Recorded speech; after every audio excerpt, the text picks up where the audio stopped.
Top ട്യൂഷൻ്റെ physics ട്യൂട്ടോറിയലിലേക്ക് എല്ലാവർക്കും സ്വാഗതം. അപ്പോൾ നമ്മൾ ഇന്നത്തെ ട്യൂട്ടോറിയലിൽ ബോയൻ്റ് ഫോഴ്സ് എന്ന ചാപ്റ്ററിലെ ടെക്സ്റ്റ് ബാക്കിലുള്ള ലെറ്റസ് അസസ് ക്വസ്റ്റ്യൻസ് ആണ് ഡിസ്കസ് ചെയ്യാനായിട്ട് പോകുന്നത്.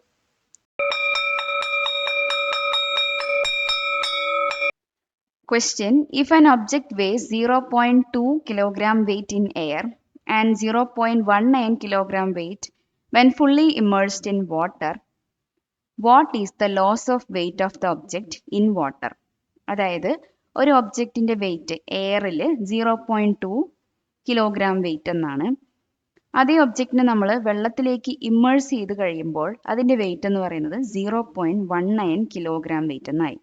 അപ്പോൾ എത്ര വെയിറ്റ് ആണ് ആ ഒബ്ജക്റ്റിന് നഷ്ടമായിരിക്കുന്നത്? അതാണ് നമ്മളുടെ ആദ്യത്തെ ചോദ്യം. അപ്പോൾ ആ നഷ്ടമായ വെയിറ്റ് കണ്ടുപിടിക്കാനായിട്ട് നമ്മൾ എന്ത് ചെയ്താൽ മതി വെച്ചാൽ weight in air minus weight in water subtract ചെയ്യുക. അപ്പോൾ സബ്ട്രാക്ട് ചെയ്യുമ്പോൾ നമുക്ക് കിട്ടുന്നത് 0.01 കിലോഗ്രാം വെയിറ്റ് എന്നാണ്. അതായത് ഈ ഒബ്ജക്റ്റ് ലോസ് ചെയ്ത വെയിറ്റ് എന്ന് പറയുന്നത് 0.01 കിലോഗ്രാം വെയിറ്റ് എന്നാണ്. അപ്പോൾ നെക്സ്റ്റ് ക്വസ്റ്റ്യൻ എന്ന് പറയുന്നത് what is the buoyant force felt on the object? അപ്പോൾ ആ ഒബ്ജക്റ്റ് എക്സ്പീരിയൻസ് ചെയ്ത ബോയൻ്റ് ഫോഴ്സ് എത്രയാണ് എന്നാണ് ചോദ്യം. അപ്പോൾ നമുക്കറിയാം ആർക്കിമിഡിസ് പ്രിൻസിപ്പിൾ അനുസരിച്ചിട്ട് ഒരു ഒബ്ജക്റ്റ് ലോസ് ചെയ്ത വെയിറ്റ് എന്ന് പറയുന്നതും ബോയൻ്റ് ഫോഴ്സ് എന്ന് പറയുന്നതും എന്തായിരിക്കും? ഈക്വൽ ആയിരിക്കും. അപ്പോൾ ഇവിടെ 0.01 കിലോഗ്രാം വെയിറ്റ് തന്നെയാണ് ബോയൻ്റ് ഫോഴ്സ്. അപ്പോൾ ഫോഴ്സിൻ്റെ എസ് കൊണ്ട് നമുക്കറിയാമല്ലോ ന്യൂട്ടൺ ആണ്. അപ്പോൾ ഇതിന് കൺവേർട്ട് ചെയ്യാൻ വേണ്ടിയിട്ട് 0.01 ഇൻറ്റു 9.8 ന്യൂട്ടൺ എന്ന് നമ്മൾ മൾട്ടിപ്ലൈ ചെയ്ത് കിട്ടിയ ആൻസർ ആണ് 0.098 ന്യൂട്ടൺ എന്ന്. അതായത് ബോയൻ്റ് ഫോഴ്സ് എന്ന് പറയുന്നത് 0.098 ന്യൂട്ടൺ എന്നാണ്. കൊടുക്കുന്നതോറും ഏറിടും വിദ്യ തന്നെ മഹാധനം. ഈ വീഡിയോ ഉപകാരപ്പെട്ടുവെങ്കിൽ ലൈക്ക് ചെയ്യൂ, ഷെയർ ചെയ്യൂ. Question: right down the reasons for the following statements. അപ്പോൾ ആദ്യത്തെ സ്റ്റേറ്റ്മെന്റ് ഇതാണ്: toy balloons filled with helium gas rise in the air and balloons filled with carbon dioxide go down. അതായത് helium gas നിറച്ച ബലൂണുകൾ മുകളിലേക്ക് rice ആവുകയും അതുപോലെ തന്നെ കാർബൺ ഡൈ ഓക്സൈഡ് ഫിൽ ചെയ്ത ബലൂൺസ് എല്ലാം താഴോട്ട് പോവുകയും ചെയ്യുന്നുണ്ട്. അപ്പോൾ എന്തുകൊണ്ടാണ് അങ്ങനെ സംഭവിക്കുന്നത്? എന്തുകൊണ്ടാണ് സംഭവിക്കുന്നത് വെച്ചാൽ ഹീലിയം ഗ്യാസ് എന്ന് പറയുന്നത് നമ്മുടെ ചുറ്റുമുള്ള എയറിനേക്കാളും ഡെൻസിറ്റി കുറവായിട്ടുള്ള ഒരു ഗ്യാസ് ആണ്. അപ്പോൾ ഈ എയർ ഉണ്ടാക്കുന്ന ബോയൻ്റ് ഫോഴ്സ് എന്ന് പറയുന്നത് ബലൂണിൻ്റെ വെയിറ്റിനേക്കാളും കൂടുതലാണ്. അതുകൊണ്ടാണ് ഹീലിയം ഗ്യാസ് നിറച്ച ബലൂണുകൾ മുകളിലേക്ക് പോകുന്നത്. പക്ഷേ കാർബൺ ഡൈ ഓക്സൈഡ് എന്ന് പറയുന്നതോ ഈ എയറിൻ്റെ ഡെൻസിറ്റിനേക്കാളും കൂടുതൽ ഡെൻസിറ്റി ഉള്ള ഒരു ഗ്യാസാണ്. അപ്പോൾ ഈ എയർ ഉണ്ടാക്കുന്ന ബോയൻ്റ് ഫോഴ്സ് എന്ന് പറയുന്നത് ഈ ബലൂണിൻ്റെ വെയിറ്റിനേക്കാളും കുറവായിരിക്കും. അതുകൊണ്ടാണ് കാർബൺ ഡൈ ഓക്സൈഡ് ഫിൽ ചെയ്ത ബലൂൺസ് താഴത്തേക്ക് പോകുന്നത്.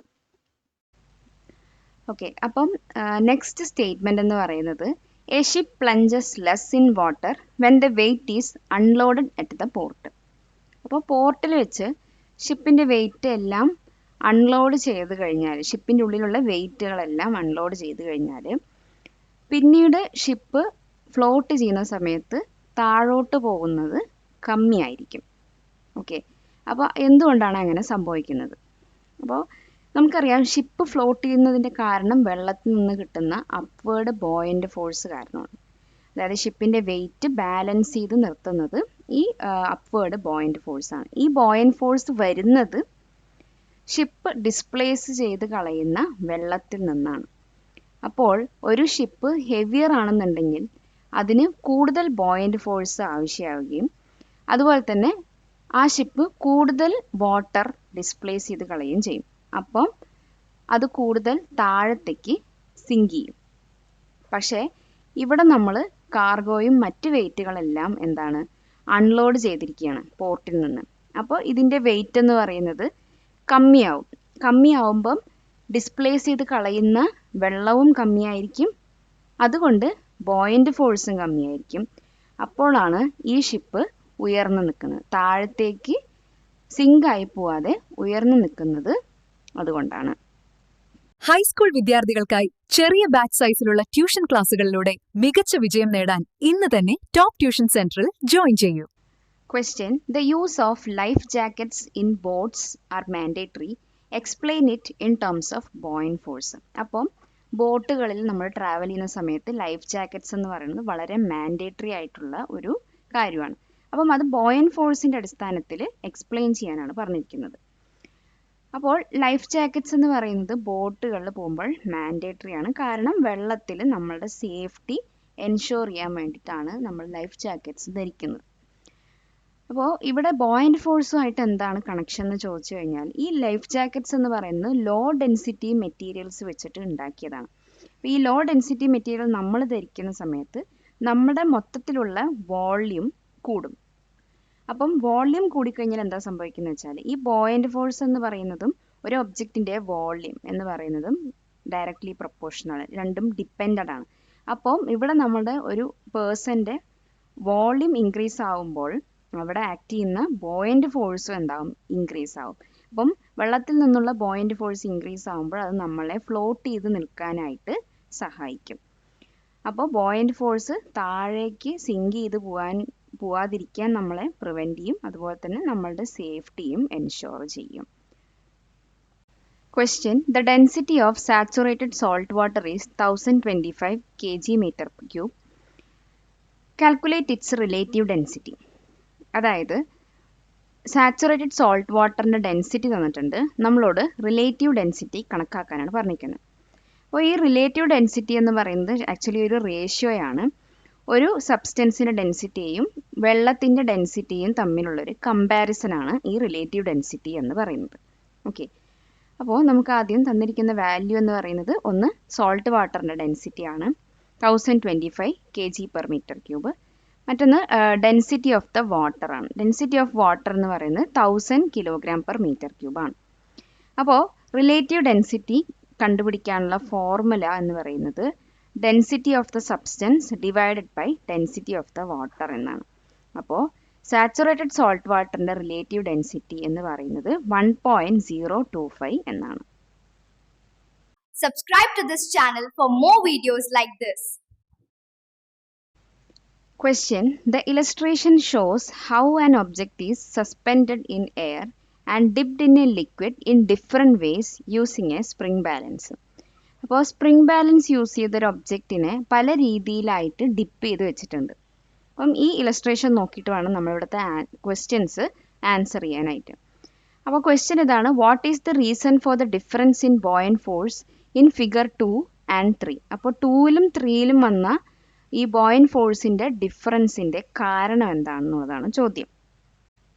അപ്പോൾ ഇതിന്റെ റീസൺ എന്താണെന്ന് വെച്ചാൽ, ഫിഗർ 2ൽ ബോഡി പാർഷ്യലി ആണ് വെള്ളത്തിലേക്ക് ഇമ്മേഴ്സ് ആയിരിക്കുന്നത്. പക്ഷേ ഫിഗർ 3ൽ നോക്കുകയാണെന്നുണ്ടെങ്കിൽ ആ ഒബ്ജക്റ്റ് മുഴുവനായിട്ടും വെള്ളത്തിൻ്റെ ഉള്ളിലേക്ക് ഇമ്മേഴ്സ്ഡ് ആയി കിടക്കുകയാണ്. അപ്പം നമുക്കറിയാം ആർക്കിമിഡിസ് പ്രിൻസിപ്പിൾ അനുസരിച്ചിട്ട് ബോയന്റ് ഫോഴ്സ് എന്ന് പറയുന്നത് ആ ഒബ്ജക്റ്റ് ഡിസ്പ്ലേസ് ചെയ്ത് കളഞ്ഞ വാട്ടറിൻ്റെ വെയ്റ്റും ബോയന്റ് ഫോഴ്സ് എന്ന് പറയുന്നതും ഈക്വൽ ആയിരിക്കും. അപ്പോൾ ഇവിടെ ഫിഗർ 2ൽ കുറച്ച് ഫ്ലൂയിഡ് മാത്രമേ ഡിസ്പ്ലേസ് ചെയ്തിട്ടുള്ളൂ ഫിഗർ 3നേക്കാളും. അങ്ങനെ കാരണം എന്താണെന്ന് വെച്ചാൽ അത് പാർഷ്യലി ഇമ്മേഴ്സ്ഡ് ആണ്. അപ്പോൾ ഫിഗർ 3ലുള്ള ബോയന്റ് ഫോഴ്സിനേക്കാളും ഫിഗർ 2ൽ കുറവായിരിക്കും. അപ്പോൾ നെക്സ്റ്റ് ക്വസ്റ്റ്യൻ എന്ന് പറയുന്നത് ഫിഗർ 4ലെ സ്പ്രിംഗ് ബാലൻസിൻ്റെ റീഡിംഗ് എന്തായിരിക്കും, എന്തുകൊണ്ടാണ് അങ്ങനെ ഒരു റീഡിംഗ് വന്നത്? അപ്പോൾ ഫിഗർ 4ലെയും 30 ന്യൂട്ടൺ തന്നെയായിരിക്കും റീഡിംഗ്. കാരണം എന്താണെന്ന് വെച്ചാൽ ഫിഗർ 3ലെ പോലെ തന്നെ ഫിഗർ 4ലും ആ ബോഡി ഫുള്ളായിട്ട് വെള്ളത്തിൻ്റെ ഉള്ളിൽ ഇമ്മേഴ്സ്ഡ് ആയി കിടക്കുകയാണ്. Question: An object weighing 800 Newton in air floats on water. What is its weight in water? What is the weight of the displaced water? അപ്പോൾ ഒരു ഒബ്ജക്റ്റിൻ്റെ എയറിൽ ഉണ്ടാകുന്ന സമയത്തുള്ള വെയിറ്റ് 800 ന്യൂട്ടൺ ആണ്. ആ ഒബ്ജക്റ്റ് വെള്ളത്തിൽ ഫ്ലോട്ട് ചെയ്യുകയാണ്. അപ്പം ആ ഒബ്ജക്റ്റിൻ്റെ വെള്ളത്തിലുണ്ടാകുമ്പോഴുള്ള വെയിറ്റ് എത്രയാണ്, ആ ഒബ്ജക്റ്റ് ഡിസ്പ്ലേസ് ചെയ്ത് കളഞ്ഞ വെള്ളത്തിൻ്റെ വെയിറ്റ് എത്രയാണ്? ഇതാണ് രണ്ട് ക്വസ്റ്റ്യൻസ്. അപ്പം ആൻസർ ഇങ്ങനെയാണ്. അതായത് ആ ഒബ്ജക്റ്റ് ഫ്ലോട്ട് ചെയ്യുന്ന സമയത്ത് അതിൻ്റെ അപ്പാരൻറ്റ് വെയിറ്റ് എന്ന് പറയുന്നത് 0 ആയിരിക്കും. അപ്പം ആ ഒബ്ജക്റ്റിൻ്റെ വെള്ളത്തിലുള്ള വെയിറ്റ് 0 ന്യൂട്ടൺ എന്നാണ്. അപ്പം പ്രിൻസിപ്പിൾ ഓഫ് ഫ്ലോട്ടേഷൻ പ്രകാരം പറയുന്നത് ഇങ്ങനെയാണ്: ഒരു ഫ്ലോട്ടിംഗ് ഒബ്ജക്റ്റ് ഡിസ്പ്ലേസ് ചെയ്ത് കളയുന്ന ഫ്ലൂയിഡിൻ്റെ വെയിറ്റ് എന്ന് പറയുന്നതും ആ ഒബ്ജക്റ്റ് എയറിലുണ്ടാവുമ്പോൾ ഉള്ള വെയിറ്റും രണ്ടും ഈക്വൽ ആയിരിക്കും. അപ്പോൾ ഇവിടെ നമ്മൾ ഈ ഒബ്ജക്റ്റ് എയറിലുണ്ടാവുന്ന വെയിറ്റ് എന്ന് പറയുന്നത് 800 ന്യൂട്ടൺ ആണ്. അപ്പം ആ ഒബ്ജക്റ്റ് ഡിസ്പ്ലേസ് ചെയ്ത് കളഞ്ഞ വെള്ളത്തിൻ്റെ വെയിറ്റും എന്തായിരിക്കും? 800 ന്യൂട്ടൺ എന്നായിരിക്കും. പാലക്കാട് നിവാസികളെ ഞങ്ങളുടെ ക്ലാസ് റൂം ട്യൂഷനിലേക്ക് സ്വാഗതം ചെയ്യുന്നു. മറ്റൊരു വീഡിയോയുമായി വീണ്ടും കാണാം.